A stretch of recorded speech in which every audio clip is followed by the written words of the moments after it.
What up, guys? Welcome back to Chronic Eats. Been doing this the last couple hours. It's a tri-tip roast. So what I did was I seared it on each side for 10 minutes right over here. And then the rest of the time, except right now, was over here. And I flipped it a couple times. Added wood chips, and that's why you see that going on. Yeah, buddy.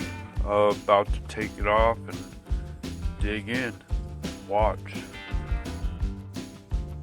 There it is, guys. Awesome. Check out that smoke ring. OMG. Yeah.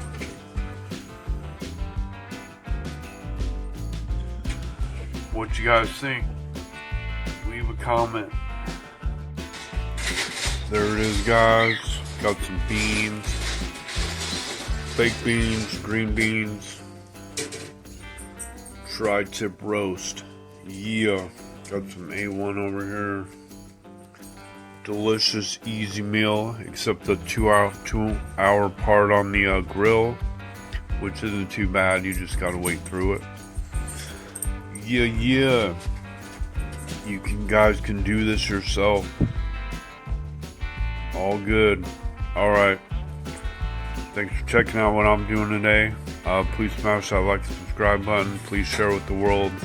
All that cringy YouTube crap. And I will see you guys next time. Chronic Eats out. Have a good one. Peace.